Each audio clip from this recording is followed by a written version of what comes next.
Bhagavan is performing a delicate operation which will radically change our long-accustomed outlook of mistaking a body to be I and the world to be real into the outlook that we alone are. If this change were to occur too fast, it would put too much pressure on our mind, upsetting our mental balance, and could either make us insane or even drive us to commit suicide. But Bhagavan is a very skilled surgeon, and so he knows the right speed at which to change our outlook. If we are going too fast, he sometimes has to disconnect the current for a while, which he does by making us feel disinterested in practicing self-attention. Therefore, we should not be disheartened by such experiences because they happen for our own good, and he can sometimes use such periods of apparent disinterest to push us right up to the boundary. Even Muruganar had a similar experience, feeling that he was a helpless case. We should always have faith in Bhagavan's assurance that we are like the prey in the jaws of a tiger, and that we can therefore never escape. If we strain too much, we might be obstructing Bhagavan in his work. So he sometimes even has to put an end to this life and make us take a new body. Death, suicide, and insanity seem to be big things to us, but to him they are minor events which he uses for our own benefit. The culture in India provides Hindus with many outlets when the pressure becomes too great. Even before I knew Bhagavan, I used to take days off work just to go to a lonely place to weep for God. To have Satsanga with the right friends can also be a great help during rough periods. Shravana and Manana, studying and reflecting on Bhagavan's teachings, are also very important at such times. They are like a protective fortress. When I say that intermittent attempts at self-attention are important, remember that the rests in between are as important as the attempts. Even if you attend to self for only a few seconds at each attempt, these attempts will have their effect unknown to you. Because of these attempts, occasionally at other times, say in the middle of some work, you will feel that you are being automatically reminded of your mere being, I am. But it is not the mind that is reminding you. It is similar to pricking a banana with the pin. You do not know how close the pin has come to the other side until you prick your hand. Doing japa of I is helpful for those beginners who are not able to recognize that our awareness of I, that is our awareness that I am, is something that is distinct from our awareness of our body or any other mental image. By practicing japa or I, they can begin to experience for one moment, now and then, the awareness of I alone. Once they recognize this awareness of their mere existence, they can give up their japa of I and instead practice simple self-attention. Suma iru, which means just be or be still, is the correct way of describing self-attention, because self-attention is simply not attending to anything other than I. So it does not involve our attention moving anywhere away from its source, which is I. The Tamil adverb suma implies not doing anything because any doing or action always involves attending to something other than I. When we attend only to I, our attention remains in its source, as its source, I am. So self-attention is not an action but a state of just being. In one of his verses, Arunagirinatha sings in that when Lord Muruga told him Suma Iru, he ceased knowing anything, which means that he ceased attending to any second or third person. When you correctly attend to self, then no doubts about it will arise, for your self-attention will then be as clear to you as your present knowledge I am. On the other hand, we can also say that you will never know when you are correctly attend to self, because from that moment, all knowing will cease, and being alone will remain. Bhagavan once said, not only is self, Atman, that which does not know other things, It is that which does not know even itself as I am this. This idea was recorded by Sri Muruganar in verse 831 of Mettava Vilakam. Self does not know not only its own nature, but also anything else. Such a knowledge alone is the real I. That is, self-knowledge is a knowledge quite unlike any other knowledge, because not only does self not know itself as an object of knowledge, but also its knowing itself is not an action or doing, but only being. Knowing anything else is an action, whereas self knows itself just by being itself. Therefore, in verse 26 of Upadesa Undiyar, Bhagavan says, being self alone is knowing self, because self is that which is devoid of two, a knowing subject and a known object. This is the Maya Nishta, abidance as that, the absolute reality called Brahman. At times, Krishnamurti seems to be describing the state of a jnani. But what use is that to us unless we are told how to attain that state? He says we should observe suffering, conflict, and so on in the actuality of the present moment. But that is not possible because suffering and conflict, which are second and third persons, things other than I, the first person, are constantly changing in the flow of time from past to future. So in the actual present moment, there is no room for them. The actual present moment is infinitesimally brief because it is the fine boundary between past and future, so there is absolutely no room in it for any movement or change, or even for the slightest rising the first person. Therefore, in the actual present moment, only the pure I am can be observed. In effect, he tells us to closely observe second and third persons, whereas Bhagavan tells us to have an attitude of indifference, udasina bhava, towards all second and third persons, to ignore them completely, and to attend only to the first person. The first sentence of the first Mangalam verse of Uladu Narpadu can be interpreted in several slightly different ways, but they all mean essentially the same thing. It can mean, if there were not something that really exists, which is called I, could there be any awareness of being, which is called M? Or can it mean, can awareness of being be other than what is I? The words Ula Unarvu can mean either awareness of being or awareness to meditate. So this sentence can also mean, other than what is I, can there be any awareness to meditate on it? Bhagavan wrote this verse to refute the popular myth in India that it is possible to meditate upon the reality. Initially, he wrote only the last two lines, which mean how to or who can meditate upon the thing that really exists. Know that being in the heart as it is alone is meditating upon it.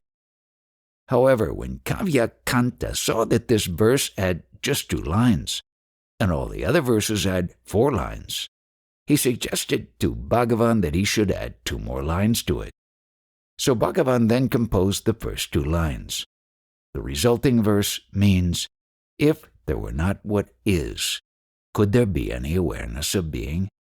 Since the thing that is in the heart, devoid of thought, how to or who can meditate upon the thing that is, which is called heart? Know that being in the heart as it is, that is without any thought, alone is meditating upon it. The whole of Uladu Narpadu is an expansion of this one basic idea. So Bhagavan starts his teachings by disparaging the idea of meditation. But nowadays people call the hall where he lived the meditation hall, and they expect that everyone who comes to Ramana ashram should meditate. Self-attention is not meditation in the usual sense of the word, because it is not a mental activity. It may seem that trying to attend to self is an action, but in fact it is simply the effort to make the mind subside. When we attend to anything other than self, the mind rises and is active. But when we try to attend only to self, it subsides and ceases to be active.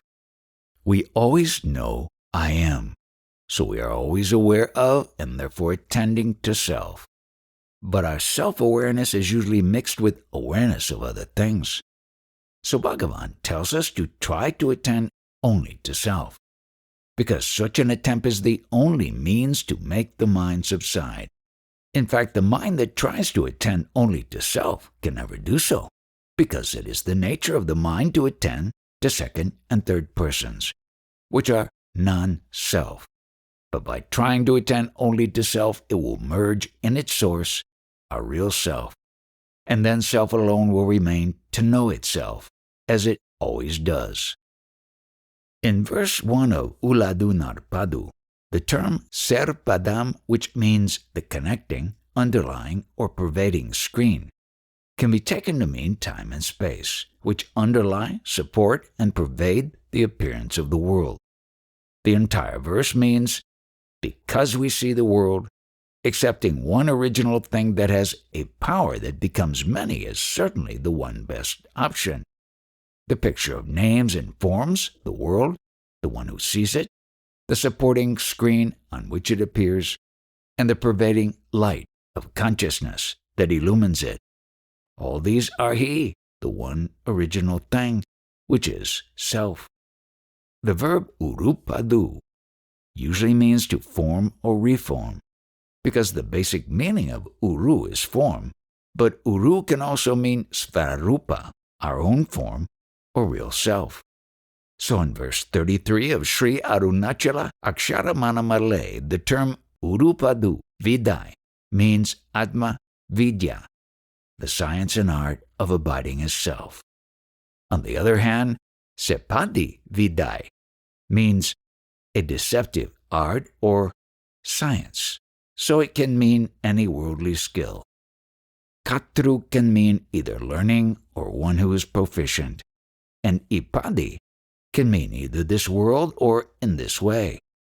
Thus this verse has two alternate meanings. Arunachala, teach me the art of abiding as self, giving up this worldly delusion of learning deceptive skills.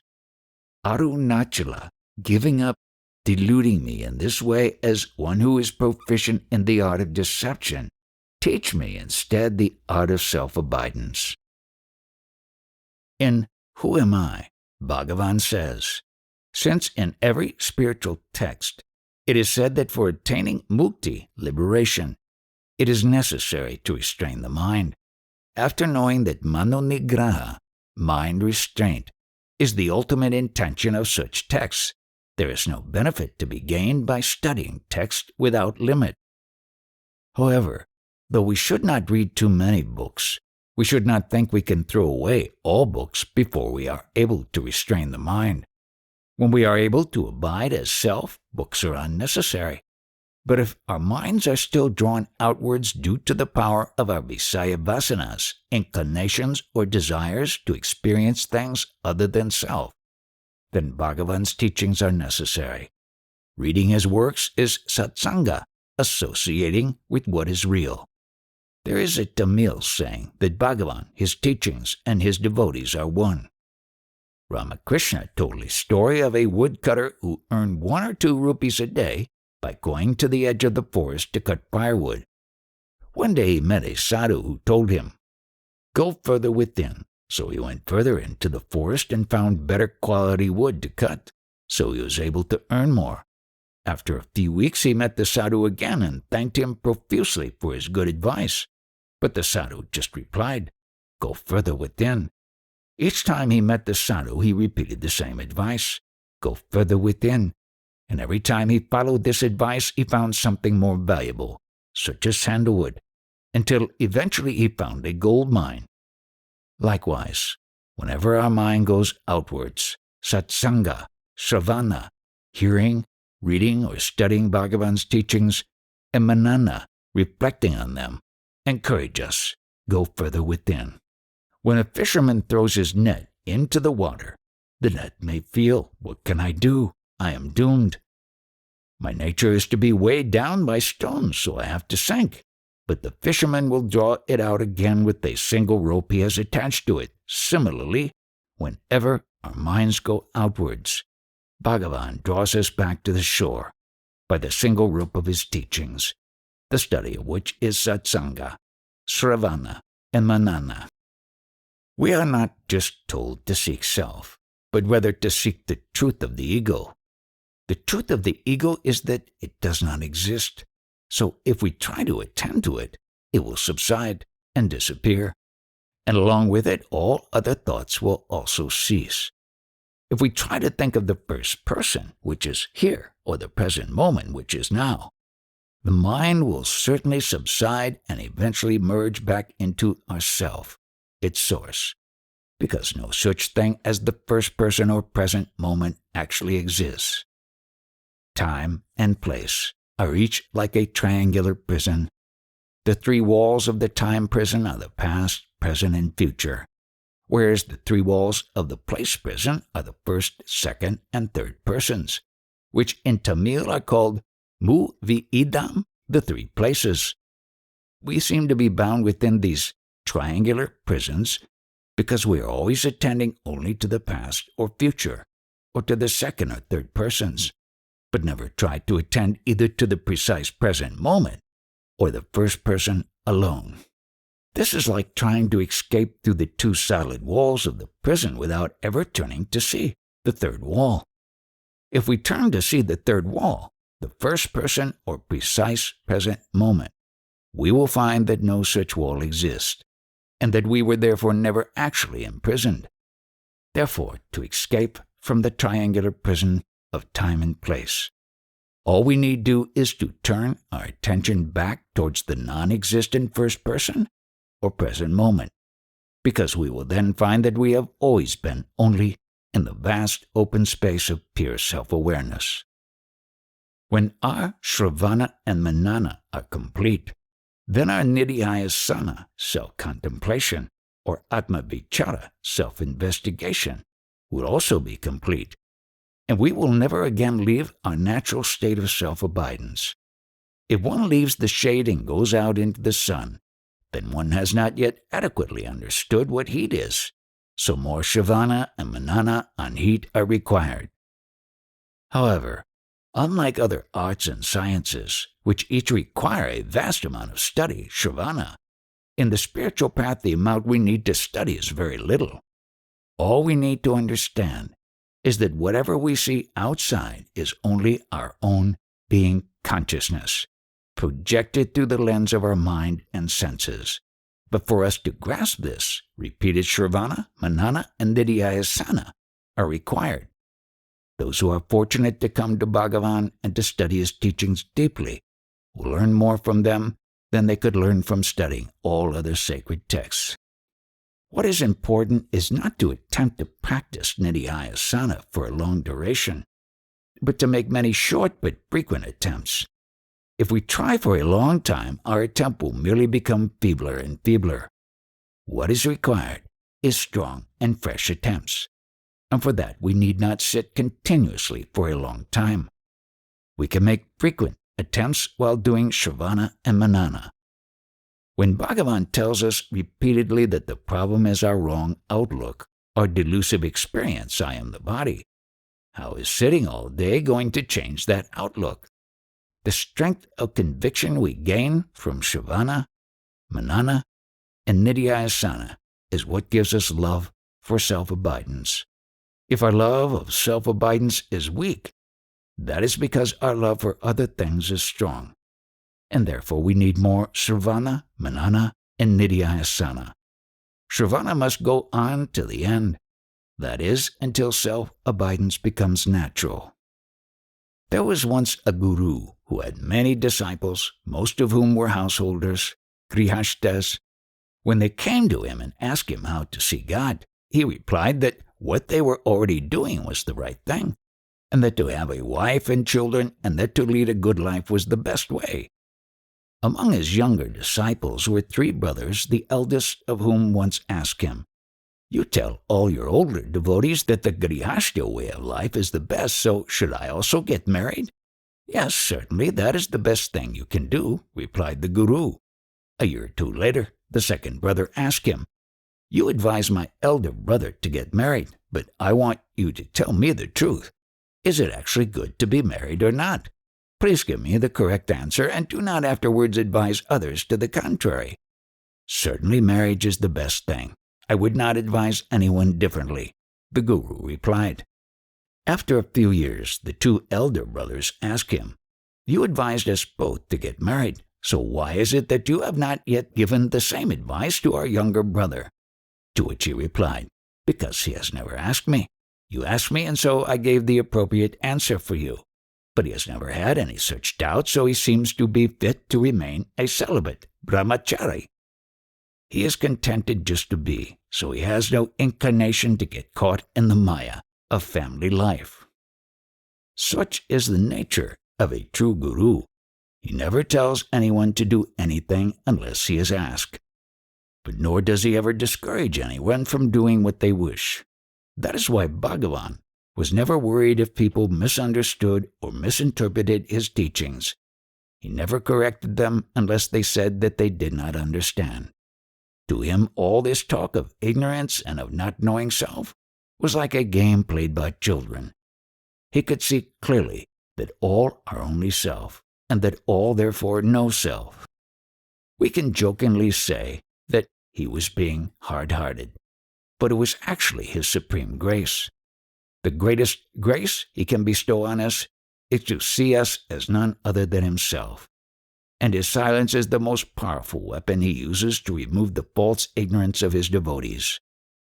Such blessing by silence, Manu Diksha, is far more effective than blessing by thought, Sankalpa Diksha.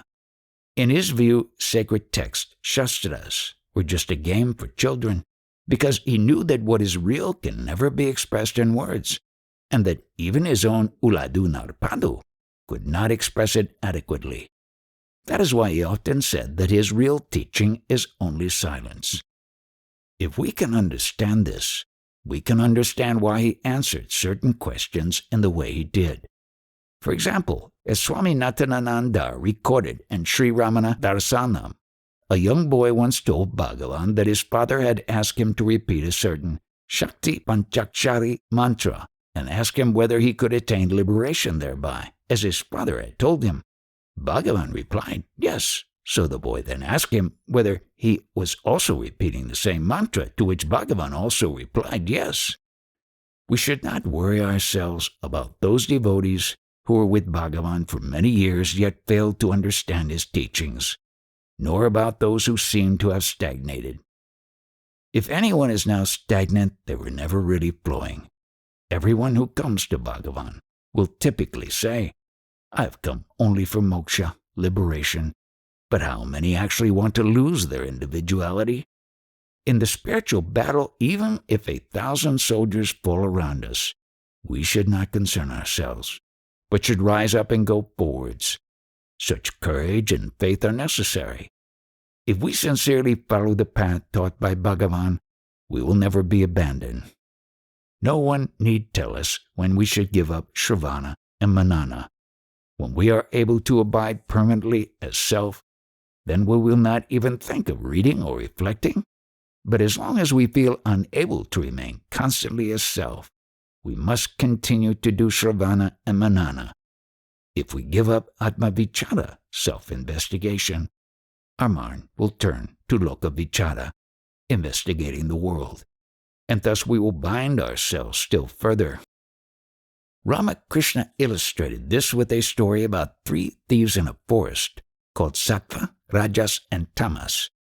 Tamas wanted to kill the lost wayfarer whom they had robbed. The Rajas persuaded him that they should just tie him securely and leave him there.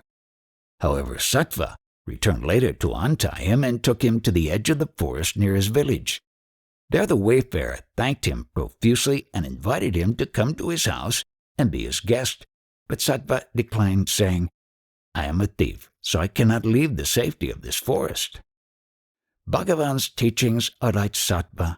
They lead us safely to the edge of the forest, but there we must leave them. In the end, we must leave even our dearest friend behind and must return home alone. For an extremely mature aspirant, written or spoken words are unnecessary, because they can receive Bhagavan's upadesa in silence. Many subtle truths can be learned only in silence. Bhagavan begins the second verse of Ekatma Panchakam with the words, even though one always exists as self. So what he says in that verse is intended primarily for those who are content with their natural awareness of their own existence, I am. If we are perfectly happy with a simple knowledge I am and therefore desire nothing else, we will not attend to anything other than I am. So what need would there be then for us to inquire who am I, or whence am I? However, so long as we feel I am a body, I am a doer, I have desires and so on, we will not be content with simply being aware that I am. So in such a condition it is necessary for us to inquire, who is this I, or from where does this I arise?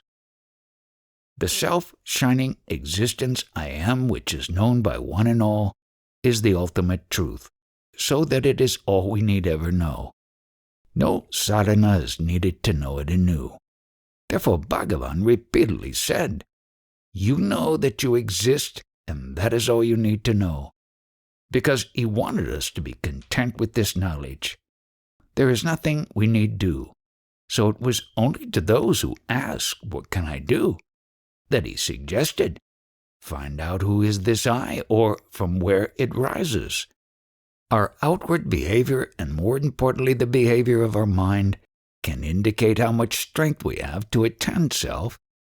If we are much concerned about what others think or say about us, we will not be able to free ourselves from the tyranny of thoughts even when we try to attend to ourselves. Courage is needed. If we are able to believe firmly, other people are only my own mental projections, so what does it matter what they seem to think or say about me? Then we will have the faith and strength to abide as self, and hence we will be indifferent to praise and blame. Until then, we must persevere in trying to attend to ourselves, because our concern for the world would thereby fade away naturally. Such indifference is called udasina. We are never actually the doer, because all actions are done only by God. Therefore, there is no need for us to give up the sense of doership. All we need do is avoid assuming any doership. This is the path of surrender. And so it is an attitude that accepts the existence of God and the world. However, if we sincerely try to follow this path, then from our own experience we will gain a type of knowledge and conviction that God is doing everything, and thus our thoughts and attachments will slowly drop off. Therefore, even in this path of devotion, Bhakti Marga, it is only knowledge that gives our mind peace and quiet. In verse 2 of Atma Bodha, it is said that without knowledge, one cannot gain peace, which is the state of liberation. The one essential qualification is not the ability to subside and keep quiet, but only sincere love to do so. Such love is real bhakti, and bhakti is the mother of jnana. For Guru, it is not a problem to give us liberation, mukti, just as the ocean loses nothing when one bubble is burst. Shortly before he left his body, seeing that everyone was weeping, Bhagavan remarked, it is said that the sole purpose of all that is taught in scriptures is removal of misery, dukkha nivriti, and attainment of happiness, sukhya prapti. But how to remove misery, which never exists, or to attain happiness, which alone ever exists? That is how much weight he gave to all our misery and our sadhanas to overcome it. In the Guru's Grace chapter of Maharshi Vaimosi, the Tamil version of Maharshi's Gospel, it is recorded that someone asked Bhagavan whether he knew anything about a group of invisible rishis who are looking after the affairs of the world, to which he replied, if invisible, how to see them? But the questioner answered, in jnana dristi, So Bhagavan explained to him that in Jnana Dristi, the view of self-knowledge, there are no others to see. If he had been asked how he was able to enlighten others through his silence, he would have answered in a similar way. In silence there are no others to be enlightened. Even in Vivekachudamani, the Guru's final instruction to the disciple is to go and teach what he had been taught to other ripe souls. So we are very fortunate to be born in Bhagavan's time and to learn from him that there are no others for us to teach. For a jnani, standing on a platform delivering a lecture is as meaningless as locking oneself in a room and repeating to oneself all that one has learnt. Even for an aspirant, it should seem absurd to want to inform anything to others. Why should we try to classify every action as either prarabdha or agamya? We cannot know which action is which, so we will surely go wrong. If we like to do something that we believe to be good, such as coming to live in Tiruvannamalai, we should try to do it, and should not worry ourselves thinking that it may not be in our prarabdha. We can do whatever we consider appropriate. The main thing is just not to allow anything to agitate our minds. Once Niranjanananda Swami was facing a critical problem, so he asked Bhagavan what he should do, to which Bhagavan replied, "Do whatever you think is best. Only remember that your principal duty, dharma, is to keep your mind at peace. Whatever you may decide or whatever may happen, don't let it disturb your mind. Whatever may happen, we should regard it as being for what is ultimately best. We should maintain pravilapa dristi, which means considering everything to be ourself, because it is all an expansion of our ego, like everything that we see in the dream. Whatever we experience is according to the divine plan, the sole aim of which is that we should awaken from this dream as soon as possible. There is in us a power of knowing or attention, which is called Chit Shakti, and which is actually nothing other than Chit, pure consciousness, itself, whose real nature is to be aware of itself alone. When this power is directed towards other things, we call it mind, whose function thinking, but when it is directed towards ourself, it remains as our real self, whose nature is just being. Therefore, nishtha, dwelling on any second or third person, is thinking, whereas thinking of ourself is nishtha, being or abiding as we really are. Compare day by day with Bhagavan, where it is recorded that when asked what is the difference between the mind and the self, Bhagavan replied, "There is no difference. The mind turned inwards is the self. Turned outwards it becomes the ego and all the world." I was once trying to puzzle out why every creature, whether human or non-human, makes the same mistake of identifying a body as I. In all of them we see the same defects, such as desire, greed, lust, and anger. And all of these are rooted in this one mistaken notion: I am this body. Then I understood if there were many creatures, there would be many mistakes. But there is only one. Because I take my body to be I see this I am the body identification in every creature I project. Because I have a desire for something, I see the same desire in others. It is just like in a dream, where we see our desires and fears in all the dream creatures. The defects we see in others are only our own defects. If we wish to remove the I am the body idea in other creatures, we only have to remove it in ourselves. Then we will see that no one has this mistaken notion. Reflecting in this way, I remembered Bhagavan once saying, with reference to a certain devotee who had asked another devotee to seek his approval for the construction of a certain building in the ashram, saying that everyone wants it. Who says that everyone wants it? It is only he who wants it. When Bhagavan said that we should not carry on reading innumerable books, he was referring to those books that analyze and discuss the non-self.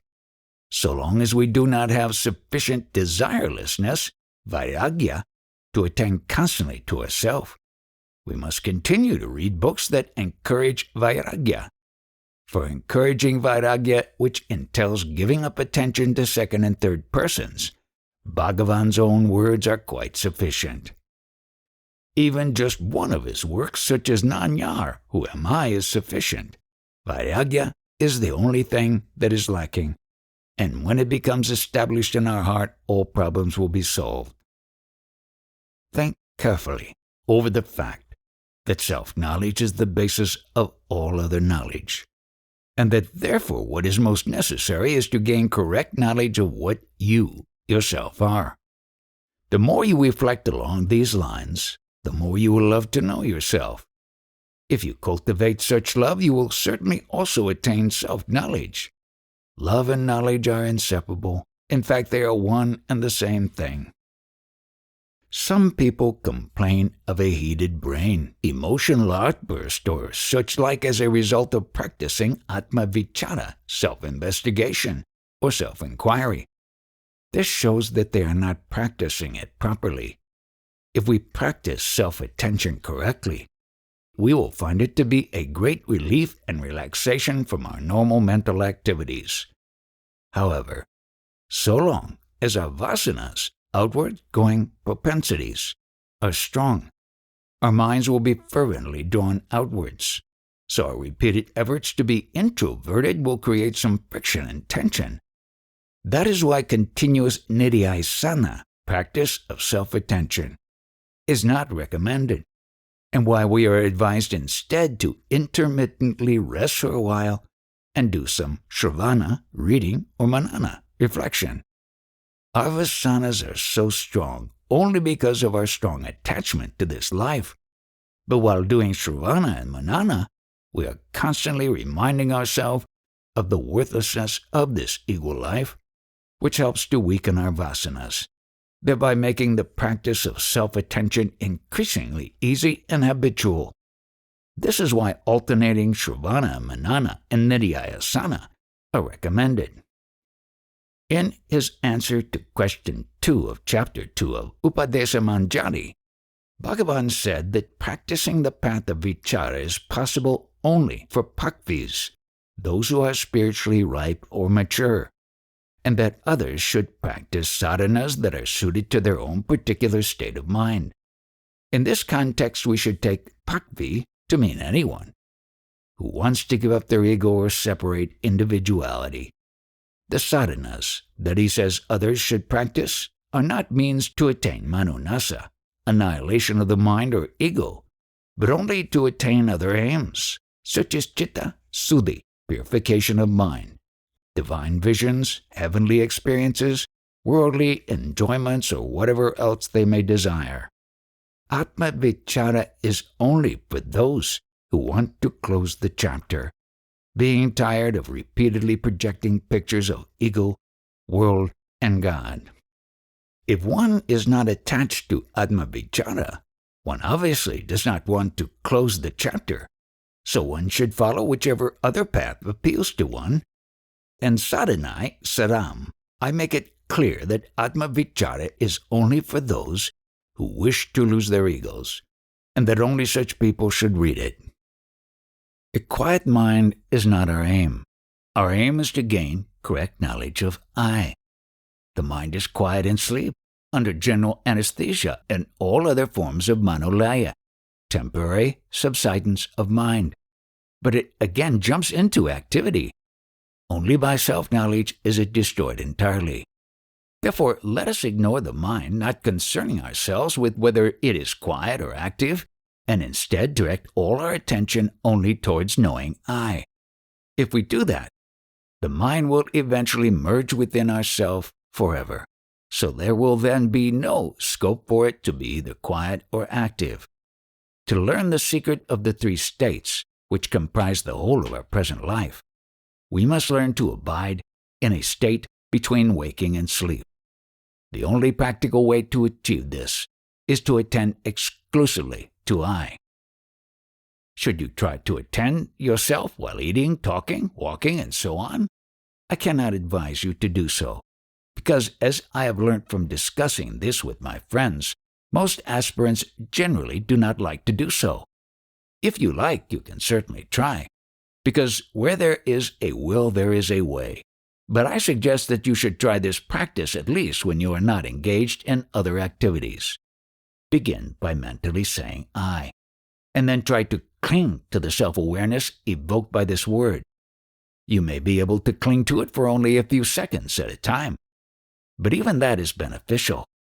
When you notice that your attention has become extroverted, you should try again, and should continue trying repeatedly until you find your interest in doing so is slackening, and then you should take a rest for a while.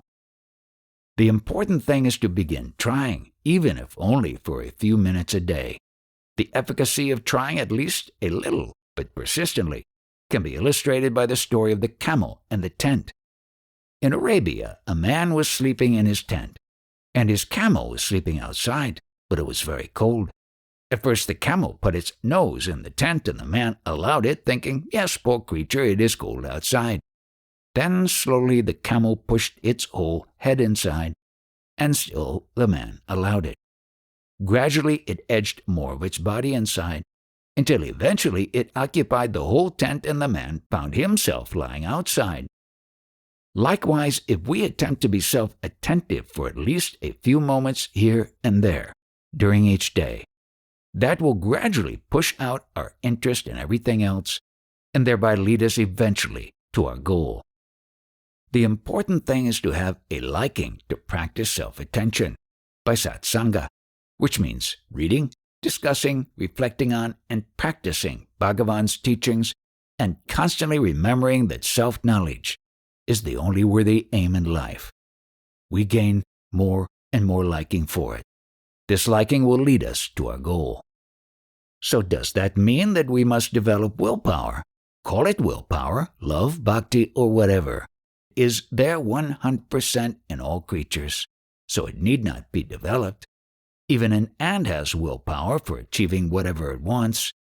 What we must do is not develop our willpower, but direct it in the proper direction, namely to experience what we ourselves actually are. We now want so many other things that what we must learn to want is only to know who this I is. The problem is that although we all say we want to know ourselves, as soon as we begin attending to ourselves, some other attraction pops up in our mind and our attention becomes extroverted. We must therefore learn to like self-attention more than we like anything else. Bhagavan once said, everyone who comes here says that they want moksha and moksha alone, and that they have no other desires in this world or the next. Yet if I were to show them 1 minute sample of moksha, all the crows would fly away, and I would be left sitting here alone.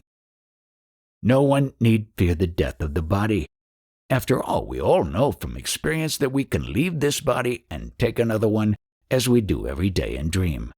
Indeed, we are great siddhas, because in dreams we take so many different bodies, since the mind can function only when it experiences itself as a body. Many ordinary people are ready to give up their bodies for the sake of their family, country, or language, because we all tend to identify ourselves with something more than whatever body we now experience as ourself.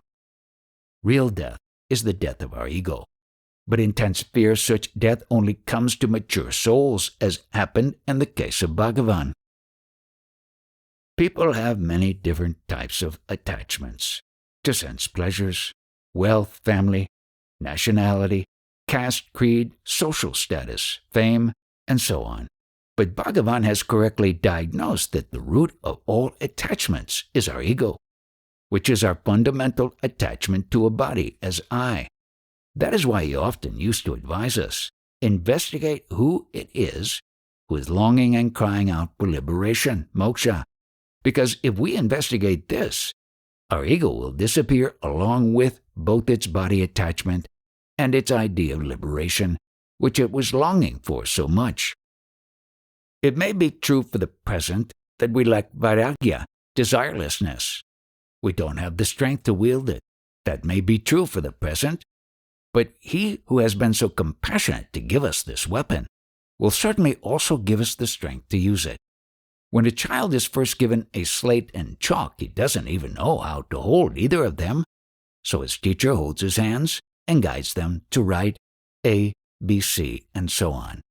Similarly, Bhagavan has given us this Brahmastra, so he will certainly enable us to make full use of it. Knowledge is power or strength.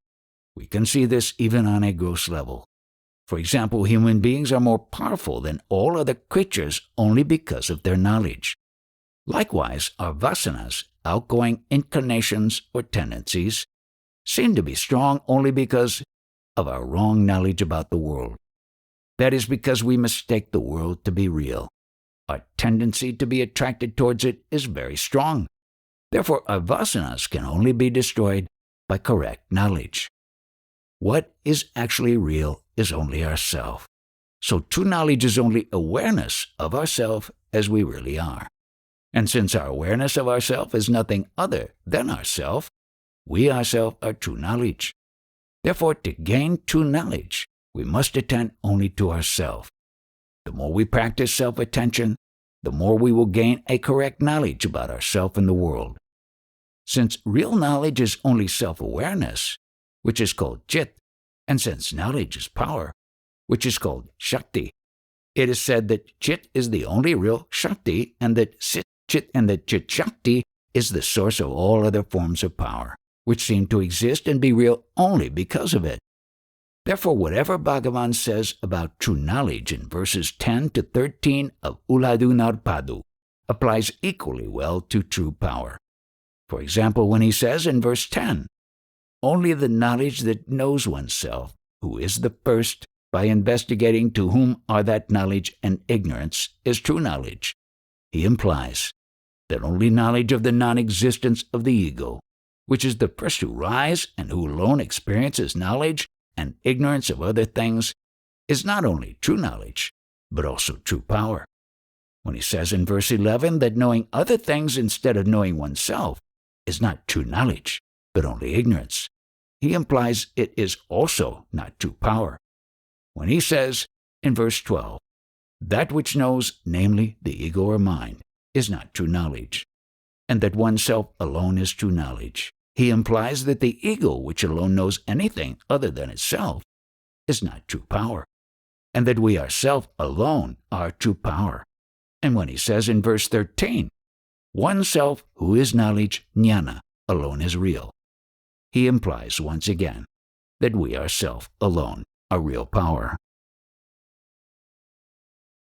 Likewise, since the term siddhi means attainment, and since it is also used to refer to any special power that one may attain, what he says regarding real siddhi in verse 35 of Uladu Narpadu applies equally well to real knowledge. That is, when he says, knowing and being poru, the one real substance which is oneself, which exists as siddham, what is always attained, is real siddhi. He implies that knowing and being oneself alone is real knowledge. This is why he says in the 6th paragraph of Nanyar, who am I? When one practices and practices in this way, turning one's mind or attention back towards oneself, its source or birthplace, whenever it is distracted away by any other thought, for the mind power Shakti to stand firmly established in its birthplace will increase. The more we attend to ourselves, the more we will gain clarity of self-awareness, which alone is real knowledge. And in the bright light of such clarity, the power of our Visaya vasanas, outward-going desires or inclinations, will fade away, because they derive their power only from our ego, which is the illusory knowledge, I am this body. This fading away of our vasanas is what he refers to in the 10th paragraph of Nanyar, when he says, they will all be destroyed when svarupa dhyanam, self-attention, increases and increases. When we first start to practice turning our attention back towards ourself, the power of our self-attention will be relatively weak, so we will be able to notice the rising of any vasanas in the form of thoughts only after they have already swept us away. However, with practice, the power of our self-attention will increase, And the more it increases, the more easily we will be able to cognize the exact moment that any vasana arises as a thought. If our self-attention is firm, our experience at that moment will be that this thought arises only because I know it. So our attention will cling to ourself, the I, that is aware of the thought, and thus the thought will subside, being deprived of the attention that it needs to survive. Each time that we deprive any thought of pure attention by holding fast to self-attention in this way, we are weakening the vasana that gave rise to it, and strengthening our love and ability to hold on to self-attention.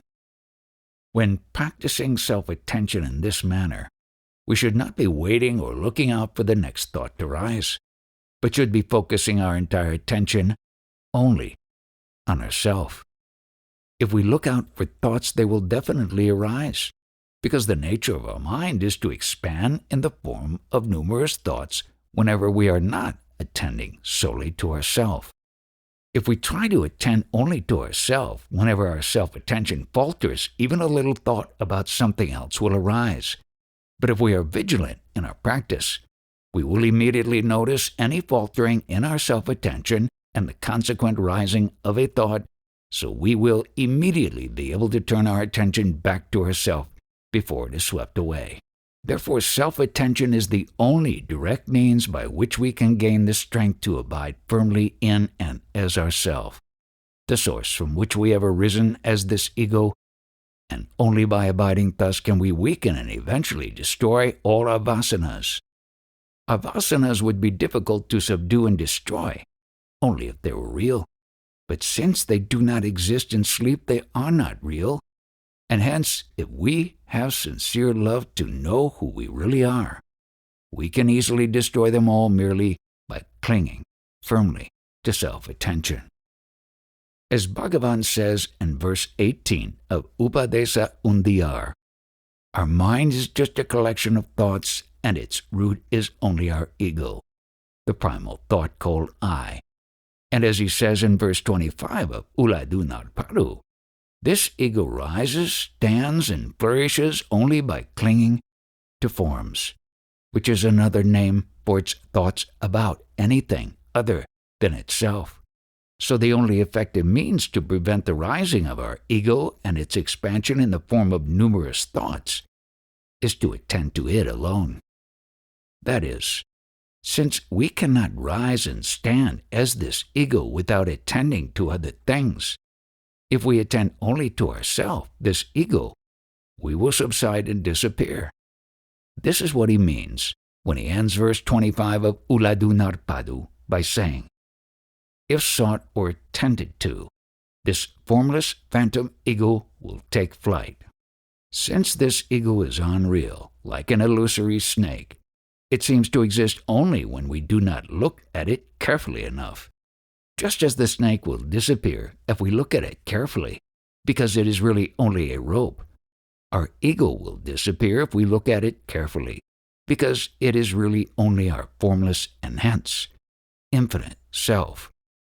Therefore, it is only by attending to our ego, which is the root and first thought of our mind, that we can know it correctly. That is, know that it does not really exist. And only by knowing it correctly can we control or subdue it. Thus, the knowledge gained by self-attention is the supreme power by which we can conquer our mind, and since the entire world appearance is just a projection of our mind, conquering our own mind means conquering the entire world, both this world and every other imaginable world. Therefore, self-attention is the supreme undertaking. But since it is within the power of each one of us to attend to ourselves, it is the direct path for everyone, as Bhagavan says in verse 17 of Upadesa Undiyar.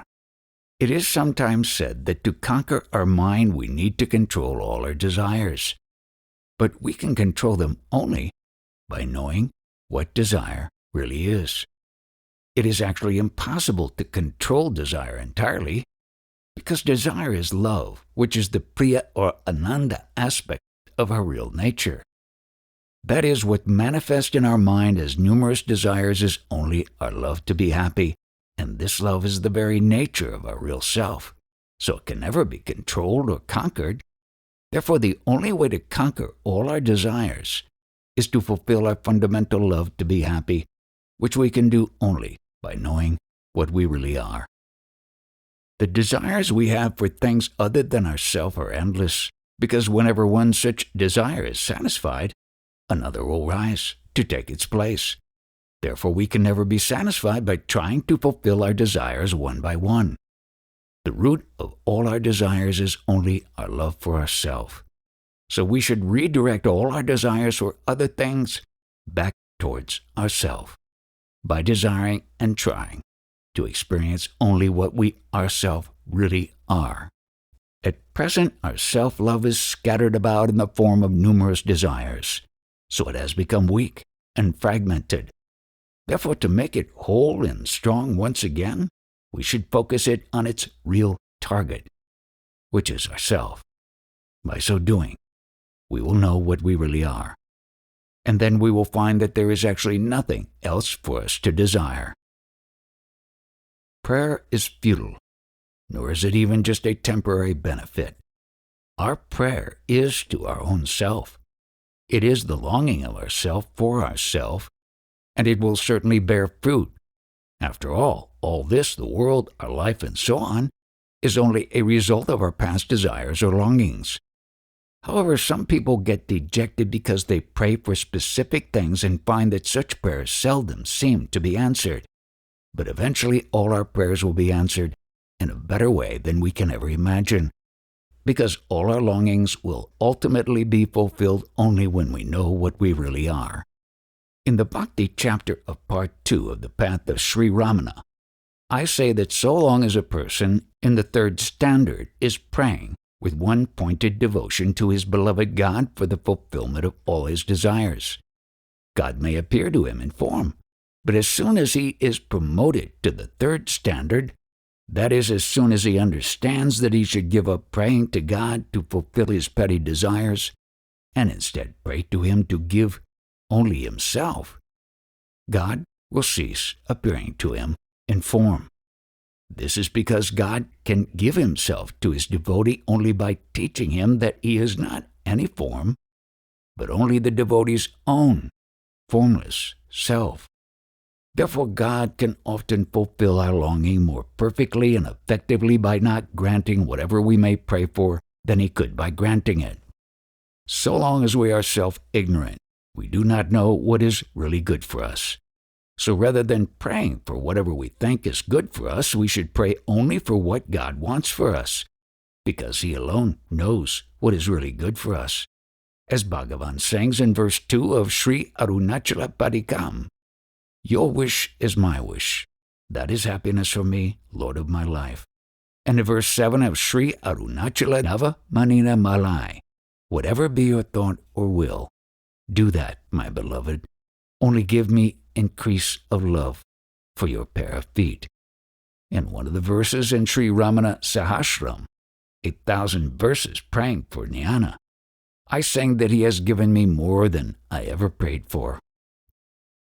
King Vajrangada Pandya, who first discovered the greatness of Arunachala Pradakshina, went round the hill 3 times a day for 3 years. What gave him a taste for it at first was his expectation that he would thereby once again become Indra, the ruler of Svarga or heaven. But after 3 years' discrimination, Viveka dawned in him. So he prayed to Arunachalaleswara only for union, Sayuja, with him.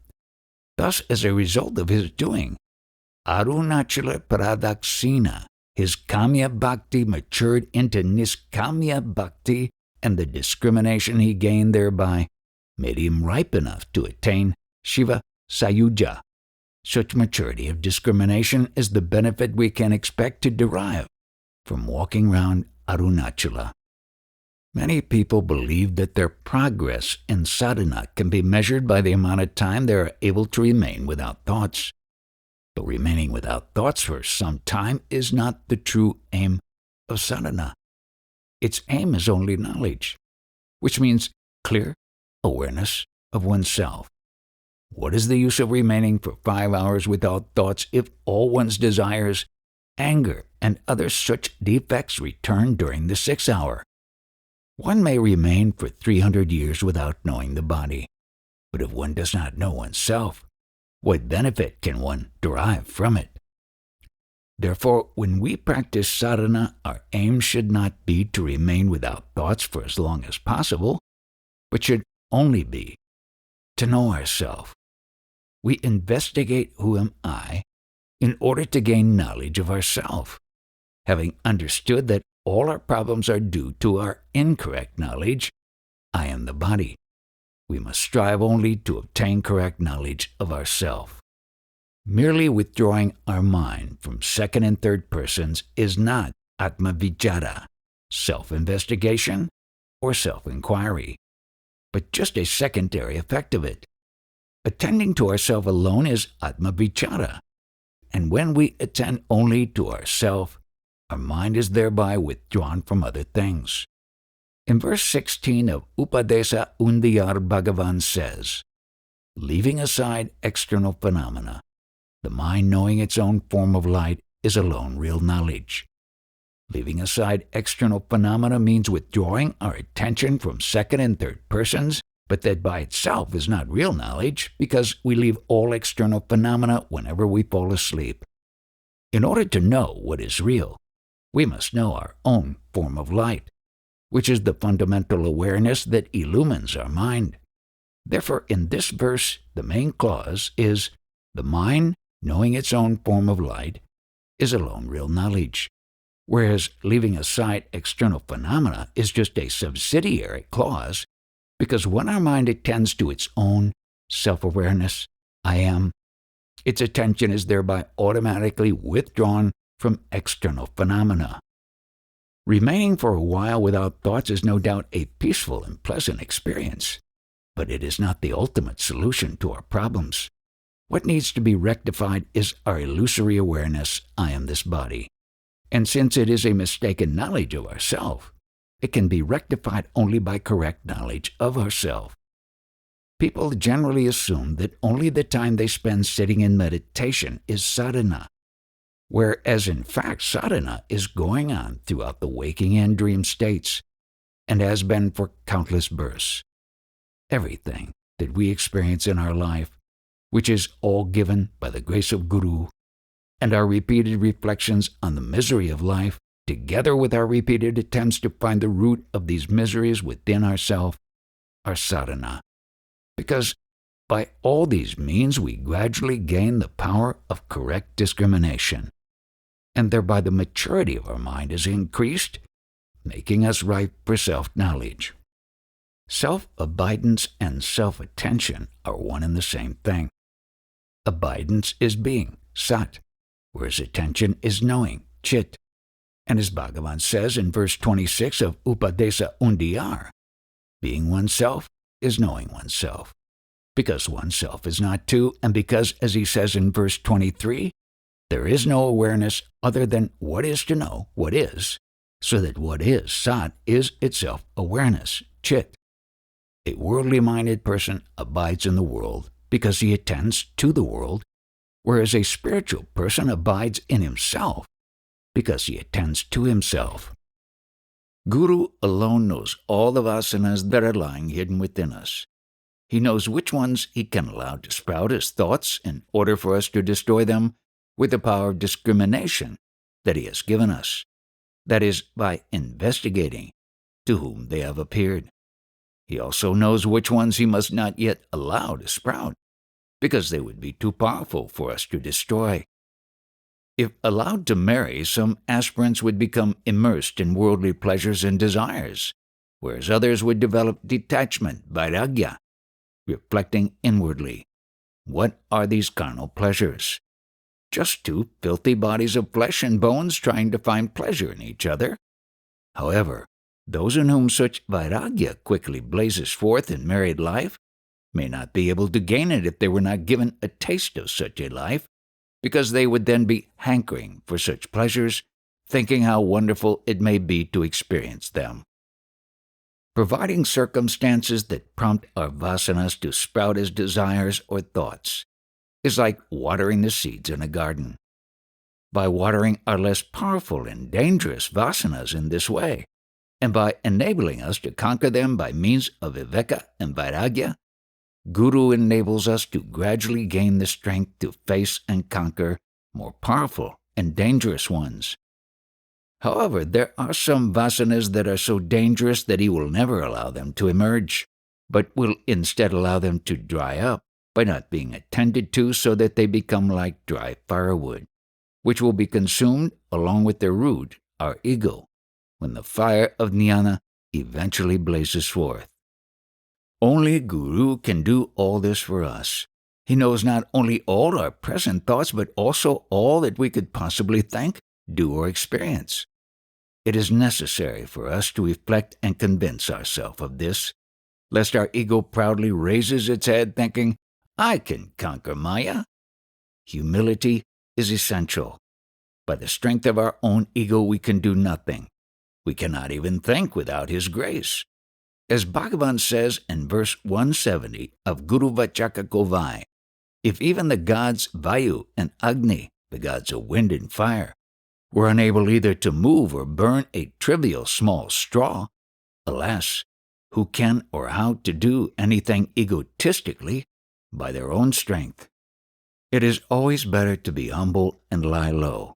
Let anything trample over us because we cannot fall any further. In one of my verses, I give the following illustrations. An eagle with its strong claws and beak can be chased away by crows. A mighty elephant will stand up and move aside for a line of black ants lest they enter its trunk. The sun can dry the ocean, but we can be protected from it by a small umbrella. A train can pull huge loads, but it cannot resist being stopped by a brake operated by one finger of its driver. The Ganga can sweep away elephants in its current, but it cannot stop small fish swimming against its current. Likewise, even great yogis cannot conquer this Maya, but we can simply by surrendering ourselves to the grace of Bhagavan. When we think more and more along these lines, our discrimination and longing to cling to his feet will increase, and we will therefore not be inclined to rise thinking, I can do. This battle between the viveka and vairagya, given by Bhagavan and our tendency to rise as this ego, must go on throughout this waking state. In this battle, we often feel like a ship tossed about in a violent storm, but he is our helmsman, so we should pray to him as he taught us in verse 79 of Sri Arunachala Aksaramannamalai. Arunachala, protect me, so that I may not be like a ship tossing in a great storm without a helmsman. Strength lies in our being, not in our thinking. Therefore, real strength comes only from self-abidance. Time is not an important factor in self-abidance, because we gain no spiritual benefit by remaining without thought for 8 hours in sleep. Attention, which is a focusing of our awareness, chit, is the only important factor in self-abidance, which is a state of just being, sat. Because the intensity of our self-attention is what determines the firmness and depth of our self-abidance, knowing ourself alone is being ourself, and that alone is true strength, shakti.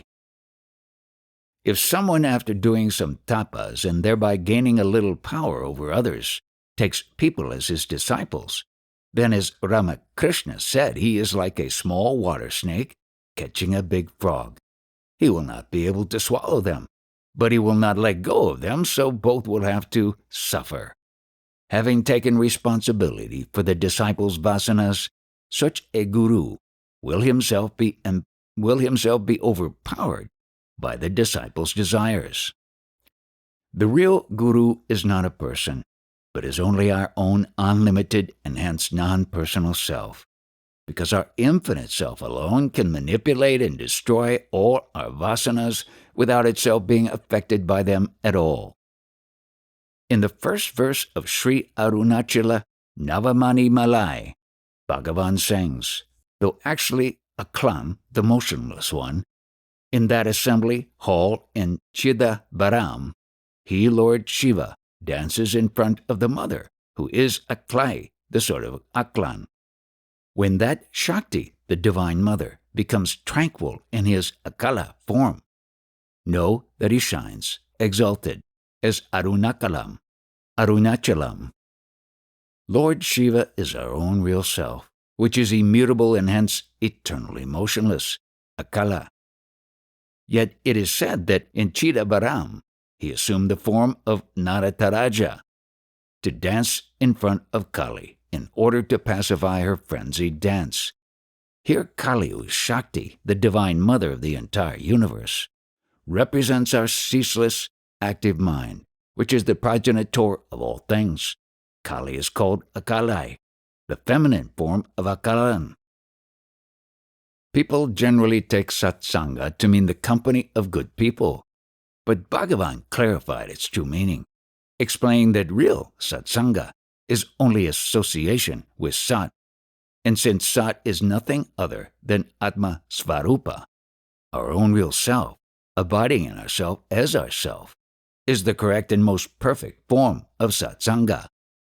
However, until we are able to abide in Sat as Sat, the next best form of Satsanga is to associate with those like Bhagavan who abide as Sat.